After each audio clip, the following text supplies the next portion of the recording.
This is a Cincy fan talking with LP. You can catch me on Twitter. That's a Cincy fan talking. You say it like it sounds, just leave off the G. If you have ideas for the show, you can reach me at Cincy_fan talk at yahoo.com. If you have any suggestions for the show, make sure you leave them there. Who knows, you might find yourself as part of the show. Any feedback would be definitely appreciated. And also, make sure you hit the Linktree page that's on my Twitter. Make sure you click on that. You can find all the different ways to contact me there. Enjoy the show.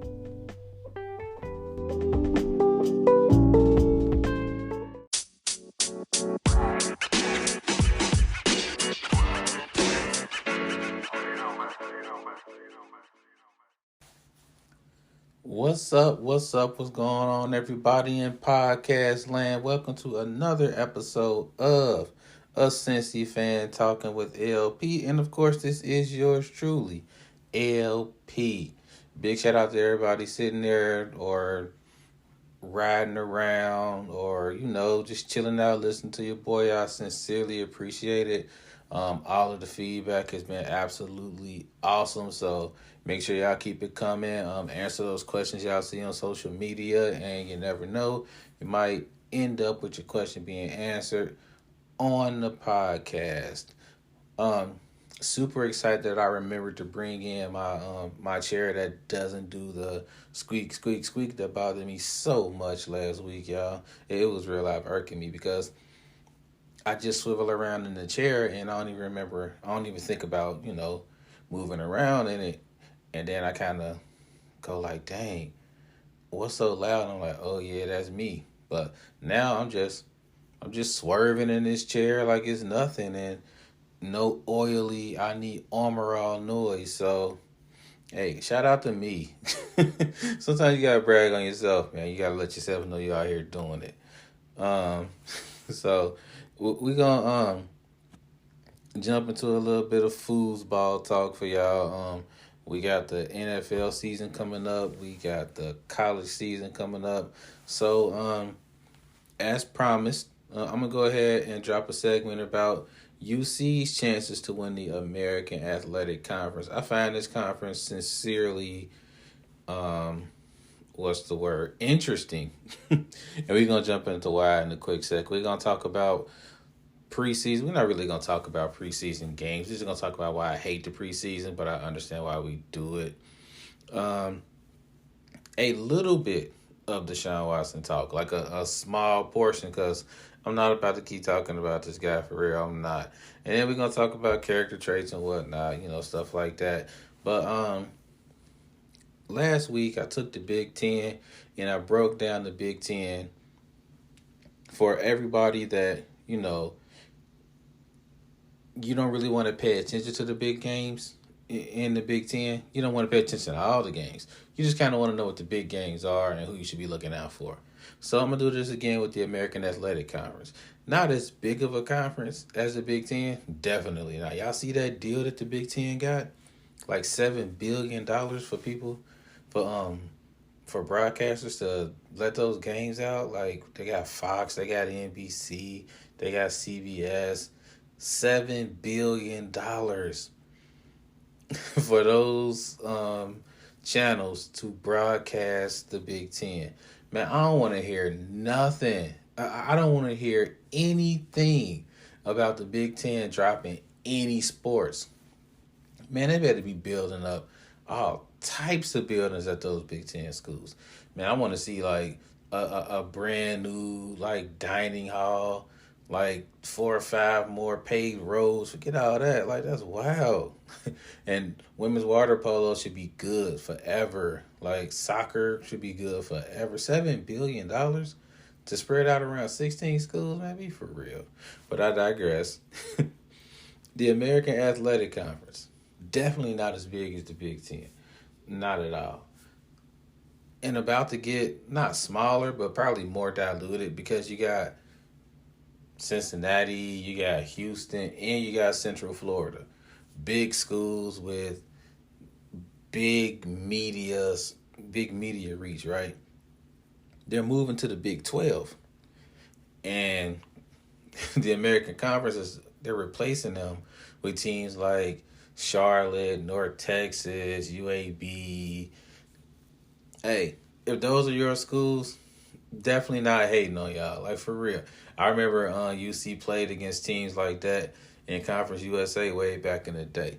And, that's what it was, and it was cool. But the conference is going to get a whole lot, not smaller, just more diluted. So this will probably be the last year that the American Athletic Conference is being looked at as one of those conferences that, could get a team that does what UC did last year. Just kind of run to the college football playoff. This will probably be the last year that you see something like that happen from this conference. Real talk, maybe from any conference, the way things shaking up in that group of 5. But here's what we're going to do. Because I know a lot of people aren't paying attention to the American Athletic Conference. It's some good football being played there, y'all. I got to kind of watch it. But say you really don't want to watch it. You just like, LP, I don't care about the American. I just want to know the big games. Like, just let me know what games I need to watch. Who do I need to look out for? I got you. So, let me give you the favorite in the conference, the overrated and underrated teams, and I'm going to give you 5 games to watch. Now, not just to be honest, full disclosure, you aren't going to have 6 or 7 great teams in this conference. So when you hear the games to watch, it'll normally be like the same teams, but those will be the games you need to watch. So the favorites in this conference would be UC, of course, Cincinnati, and Houston. They're kind of like the co-favorites to win this conference. If you look around, some people will say UC is, some people will say Houston is.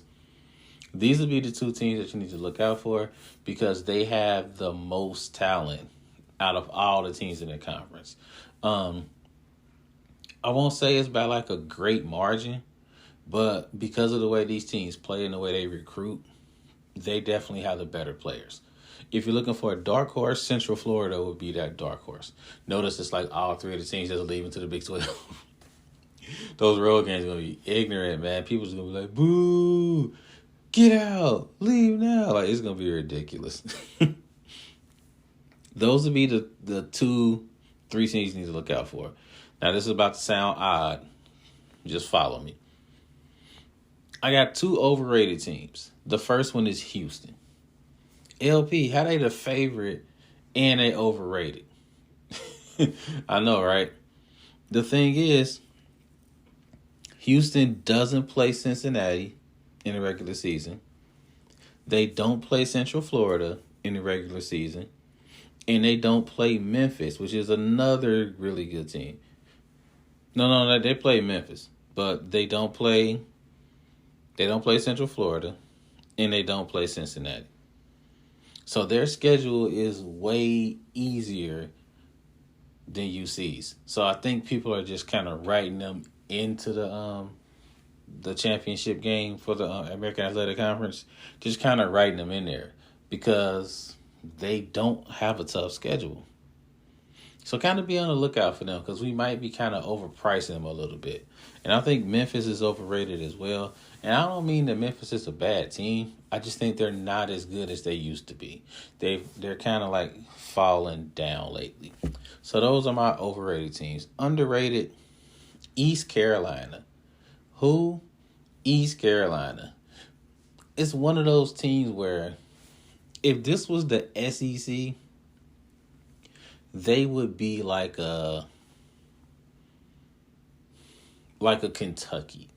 That's what East Carolina would be if they were like a major school. They're one of those teams where you kind of write them off as an easy win, but then you go to East Carolina to play, and all of a sudden you're in a game that's like 21-20 with 4 minutes left. And East Carolina does this to everybody they play. And I feel like this will be the year they kind of break through and get about 8 wins. I don't think they're going to win the division or nothing like that. But I think they're going to be good enough to get a few wins. And I think SMU will be very underrated this year. they have a really good team. They like to throw the ball a lot, and they have a solid quarterback. I think they're going to sneak up and beat some people too. So that's overrated and underrated. Now, 5 games to watch. You're going to hear a whole lot of Cincinnati and Houston, all right, because they're like the big favorites in this division. I think the biggest game will be a game that's not even a conference game. Cincinnati at Arkansas. If UC beats Arkansas, if they find a way to win at Arkansas, UC has not a great chance. They have a good chance to get back to the college football playoff because people kind of know who they are now. They know that they're running a really good program here at UC. So if they can find a way to upset Arkansas, look for them to start sneaking up in those polls, y'all. UC schedule isn't as good as it was last year. They got to play at Indiana. They got to play at Notre Dame. So they had chances to beat some good teams. Not that Indiana was good, but I mean, it's a Big Ten team, right? This year, Arkansas is going to be that hump that they're going to have to get over. If they can beat them, watch out. Houston at Memphis. Cincinnati at SMU. Houston at SMU. Cincinnati at UCF. Basically, watch a Houston game or a Cincinnati game. and see if those teams kind of get on a collision course to play each other. That's what I would say. So, my 5 games, they all have either Cincinnati or Houston in them. If one of those teams loses a conference game or two, we're going to be in for a wild ride in conference on the American Athletic Conference. If they go undefeated, even if they lose once, they're probably going to play against each other in the championship game. I don't know who's going to win that yet. Stay tuned. I'm biased, so my bias would jump out and pick UC. But I will want to see what Houston does throughout the year if I'm making like an honest pick. All right. So put UC with an asterisk up there. Overall, though, I feel like this last year of the American Athletic Conference, looking the way that it looks, it'll be really interesting. The best teams are going to pack up and leave, y'all. So if you want to watch American Athletic Conference football, this would be the year to do it. Because after this year, you're basically watching Big 12 football. I'm just saying. So that's that. Watch out for UC. Watch out for Houston. My sleeper pick would be Central Florida. If I had a sleeper, it would be SMU. All right. I'd rather talk about that to talk about preseason football than NFL. Like, man, it's not like it's frustrating to watch. It's frustrating to listen to other people hype it so much. Like, oh, did you see that catch dude made? Oh, he's going to be a beast. You got to pick him up in fantasy. Man, watch. They about to make the team strong. Watch out, y'all. Because they got this wide receiver. Well, we're going to the playoffs. I'm looking like, you grading these wide receivers and these quarterbacks in these preseason games where they're playing against 3rd and 4th and 5th string players. Like, come on, it's ridiculous. The sample size is so small and nobody cares about the game. I mean, here's my comparison to preseason football. I think this a lot. This is why I don't like preseason football, but I understand that it's necessary. So, to me personally, preseason football is like the first couple of weeks of school for a teacher. That's what it is. Preseason football is like the first 2 weeks of school. You get the kids in the class, and you got to go through all of these rules and procedures, and you got to, like, not really do hardcore teaching and learning, but you're doing stuff to get to know the kids. You're doing stuff to help the kids learn how to work as a team and work in groups and learn correct voice levels and understand the procedure for, you know, getting to use the restroom, where the pass is, what happens if you're late to class. All of this mundane stuff that myself as a teacher, I do not like this stuff. I just want to skip it. And I remember one year, it was like my third year teaching. I'm like, I'm the man. I got this. Like, my first 2 years, my first year, as I told y'all before, was absolute hell. It was awful. But as a teacher, you go in and expecting that your first year is going to absolutely positively suck. You're the rookie. It's gonna suck. Your second year sucks, but it sucks a little less. The kids know you. They see you around the building. They're like, hey, that's the teacher. People are used to you. You learn some stuff. Actually, you learned what didn't work last year. You kind of fixed it up. It still didn't work that year, but it was better. You jump in third year. I'm like, you know what? They last teachers told them the rules and all that stuff. They should understand how it go. I'm going in, boom, teaching first day. Not giving homework, but teaching first day. They know what to do. Y'all, my first 2 weeks was hell. Like, it was like I regressed and went back to my first year where everything was just bananas and kids got a big smile on their face when they walked into the class. Not because, it's happy to see you, but because it's about to go in and clown. It just make life hard for Mr. Parker. My third year, for a good part of it, was like my first year because I didn't do that mundane stuff. I didn't sit them down and, explain the rules, explain what happens when you follow them, explain what happens when you don't follow them, run through the routines and procedures of the classroom. I didn't do that. And then I tried to do it like a month into the school year. Nah, it's too late then. I learned that the hard way. Because once, and not just kids, y'all, like, that's what people don't understand. This stuff that you do in the classroom and all that stuff, it doesn't just work in school. It works everywhere. It works at home. It works at your job. It works everywhere. So when I waited a month to go, like, nah, here are the rules. Here's what we're doing. They looking like, we don't do that. Nah, you didn't say that before. I'm saying it now. Nah, because they used to doing it a certain way. So it took me a long time to get that shit and turn it. To me, that's preseason. Yeah, it's boring. It's disgustingly boring. But what they're doing is they're helping the team understand what it takes to follow their philosophy. This is the way we do things. If you do it right, you're going to stay on the team. We have some people that's been doing it right. So they're definitely going to stay on the team. You might be able to fill a certain role.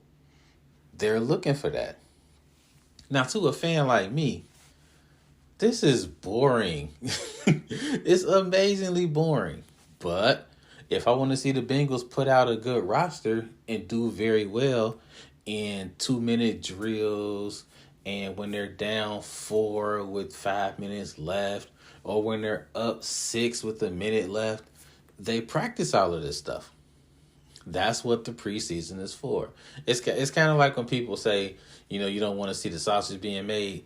The preseason is us watching the sausage being made. It's disgusting. Like, what I basically just spend the preseason like on Twitter, and when I see somebody from the Bengals, when I see them trending, like I just get this chill. Like, damn, is he hurt? That's my first thought. Whenever I see somebody trending in preseason, even if they not on the Bengals, I'll be like, damn, he hurt. Because why else would they be trending in preseason? Then I learned they might be hurt, or somebody might just be overly hyping them. Look at this spectacular catch. Looks like it's working out. Dude, it's practice. Chill out. Like, but I feel like that's what preseason football is about. It's about implementing game plans. It's about making sure the kids, making sure the players follow the rules of that team, make sure they understand them and what happens when they follow them and what happens when they don't. helping them understand situational football, all of that stuff. It's basically the same as teaching. I spend those first 2 weeks. We talk about what happens when you're not doing homework, what happens when you do the homework, what we're going to do during quizzes and tests, what happens on Fridays, because Friday might be like a completely different day from the rest of the week.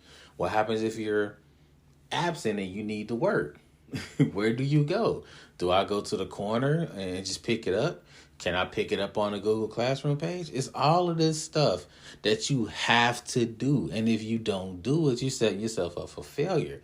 But if you do it, you can build off of it. And once you build off of it, you can go really far and do really fun things, because the students are like, yeah, I know what to do. Like, I got it covered. You don't have to worry about the small stuff. You can worry about the big stuff. I have to tell myself this about preseason football, because, you a fan and you want to see football. You don't have time to be watching this preseason stuff, but it's important. It really is. I don't like it. I don't understand. Somebody told me they charge full price for preseason games. I gotta look that up and see if that's true. I'm like, y'all charge a full price for this? But the thing is, hey, it's an old tried and true testament. Everything is worth what something is willing to pay for. I might have a tube of toothpaste. I might have used half of it. It might be worth 15 cents. If somebody's willing to pay $5 for my halfway used tube of toothpaste, guess what? It's worth $5. That's preseason football. If somebody's willing to pay $75, $80 for a ticket, guess how much that preseason ticket is worth? You're not going to go like, well, he's the only one that's going to pay for that. Most people are only paying $10. Nah. Somebody's going to pay $75 or $80. I'm like, okay, I'll be nice. $65, $70. Things are worth what you're willing to pay for. And once you understand that, you kind of understand how the NFL works, because they make sure they get that money. And I won't say that they don't care how they get it, but hey, as we're seeing, they don't care how they get it. Hey, you got a Cincy fan talking with LP. We'll be right back, y'all. Hi, I'm Princess and I'm Queen. This is Daddy. You have to say, and this is a Cincy fan talking with LP. And this is a Cincy fan talking with LP Daddy. Nice job.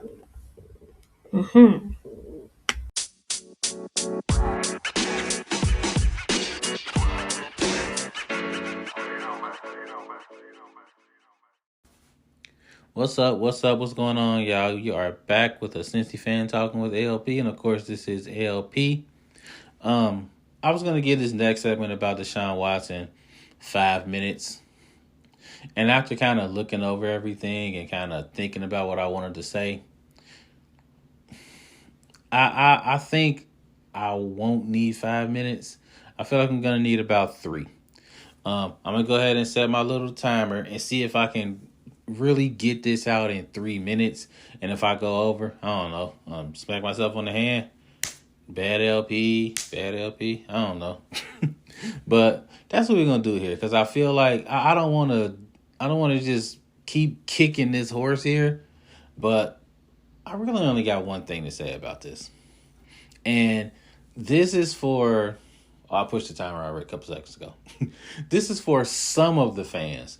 The vast majority are kind of like, the vast majority of Browns fans are kind of like, man, I can't believe they even got this guy on the squad.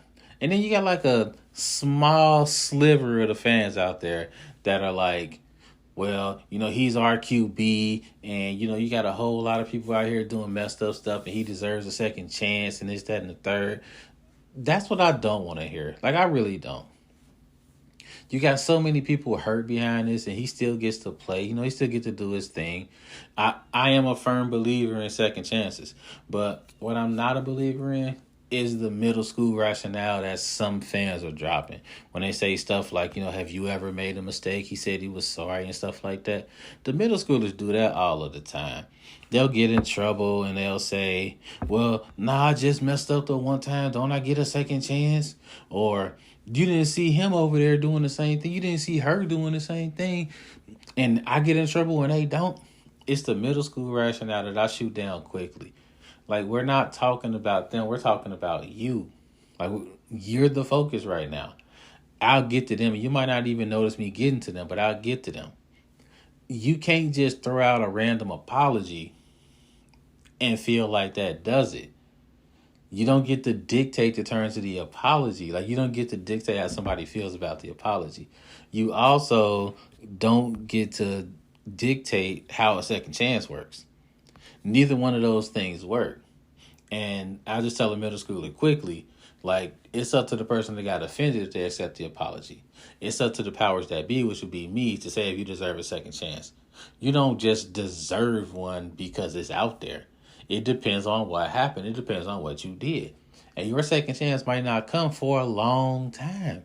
You might have to wait. Like, if we're playing the game in middle school, you might have to wait to get your second chance for a while. It might be the next day or something like that. You messed up. You don't get to dictate when you get the second chance. And I feel like a lot of fans are pushing that narrative, the whole second, not a lot of fans, but that small sliver, they're pushing that narrative of a second chance. So-and-so got a second chance. So-and-so got a second chance. So-and-so is not Deshaun Watson. So-and-so was not accused of what he was accused of.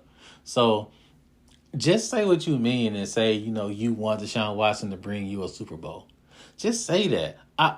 I would appreciate your honesty a lot better than you kind of push it off on everybody else and going like, well, second chances and this, that, and the third. Just say what you really feel. Just say you feel like Deshaun Watson can help you win a Super Bowl.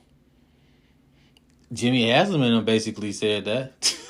I don't think it's going over well. But, honestly, I feel like if I was a fan of the Browns and they had picked up Deshaun Watson, I would be very conflicted because I love my Bengals, but I don't know if I could love them enough to root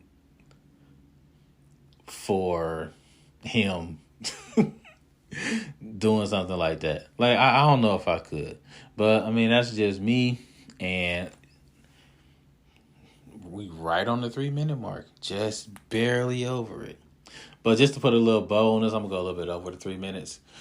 I'm not saying that the Bengals are full of saints because they're definitely not. You had your share of Bengals that did some messed up stuff. But at some point, there was some point where they were like, I did this, I sincerely messed up, and I need to pay for that before I can move forward. And I feel like Deshaun Watson's trying to skip that phase. And I feel like there are some fans that are good with him skipping that phase, and it's not cool. So I don't really want to hear it. Just say what you feel, say what you mean, and that's it. I got like 3 minutes and 34 seconds. Look at me.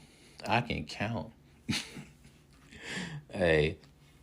So before I go, I just had like a small, quick thought.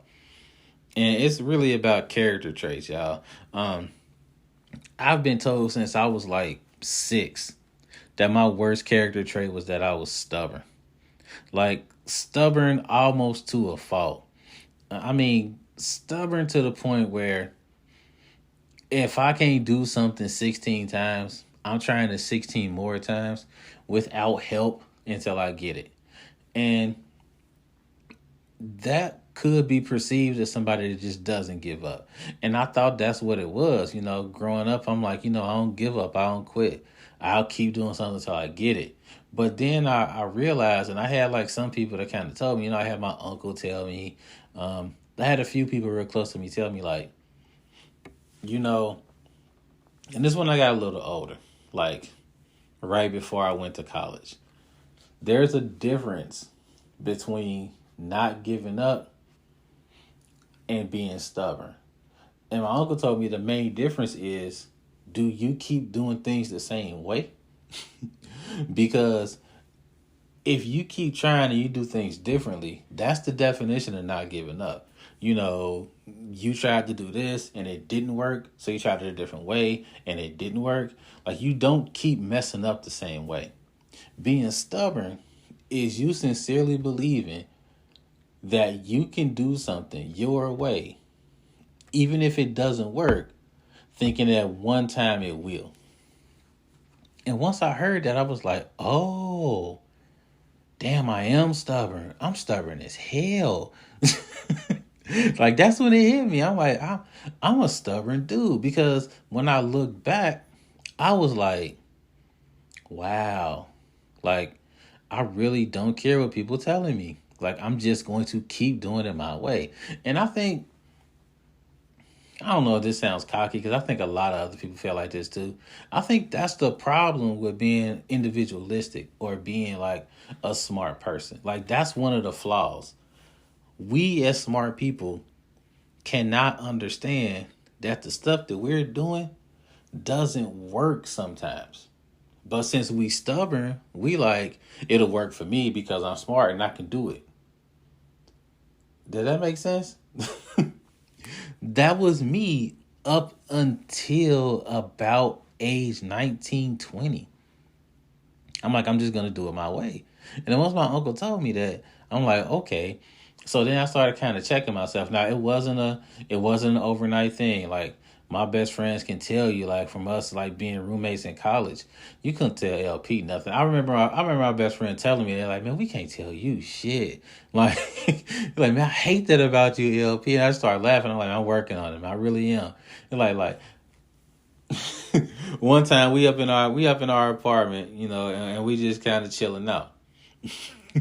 And they're watching me trying to put together, I think I had broke something and I was trying to put it back together. And he's just looking at me. And he's like, I can help you with that. I'm like, I got it. I can help you. I got it. He just snatched it from me and like put it together in one snap. And I'm like, dude. He's like, man, I kept trying to tell you I could help you with that. And I was just looking at him like, damn, you did tell me that, didn't you? He was like, that's what I be trying to tell you, LP. Like, you on that shit again. And I'm like, man, I can't help it. But I feel like over the past, like, decade or so, like, I still have my moments where I'm just, like, severely, like, stubborn. I gotta kind of snap out of it. And then I noticed there are a lot of times where, and I think it comes with being a teacher, too. I think that's what really helped me. Like, once I became a teacher, that's when, because when I was younger, 19, 20 or so, I knew that I was stubborn and I was slowly trying to figure it out, but it wasn't working. When I became a teacher, that's when it was like, it's not about me. And I think also when I had kids, like those two events, because it's not about you anymore.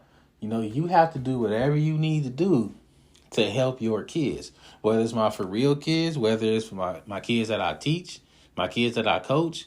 I have to do whatever is necessary to get them the stuff that they need. And sometimes that means deferring to people that know more than me or people that can do things better than me. So I'm like, there's a lot of things that my wife does way better than me. And I used to be like, my younger days, I'm like, nah, I got it. But now I'm like, yeah, you got this, wifey, because that's your thing. Like, you know how to do that. I feel like I can do it, but you do that better. And I'm learning now that just because I feel like I'm smart enough to do everything, sometimes you got to be smart enough to know that people do things better than you. And I feel like that's the epitome of like being, I guess, smart. That's the epitome of being smart. Understanding that as smart as you are, there are people out there smarter than you. There are people that can do things better than you. You might be the best at almost everything. You got some blind spots, though. And there are people around you that can fill in those blind spots. And I think that helped me to be not as stubborn. Like, my youngest kids, like, Daddy, you stubborn sometimes. I'm like, yeah, I know. And I'm like, I'm working on it. And there are a lot of times where I'm just like, hey, can you help me out with this? I don't know how to do this. You don't know how to do this? No. Can you help me out? I feel like that's like, it's still my worst character trait, y'all. Like, it still is. But I understand it. And even though it's my worst character trait, I feel like it's something that I'm better at now than I was 10 years ago, 5 years ago, 1 year ago. So it's really about progression, y'all. Like, you got to be able to say that I'm getting better at something. And usually it's like your worst things.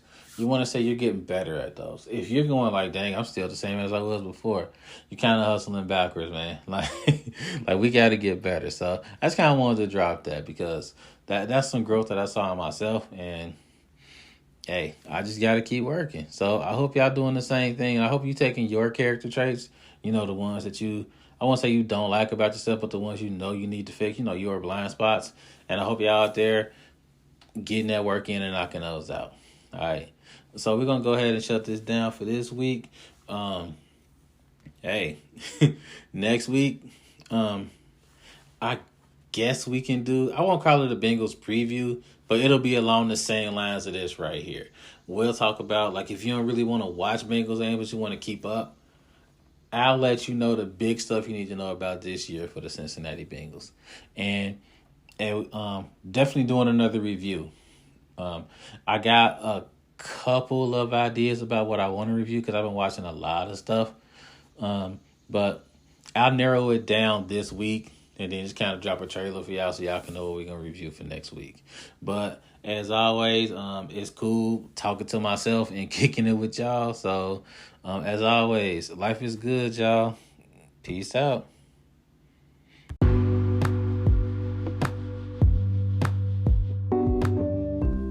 If you're not ready for the conversation to end, I'm not either.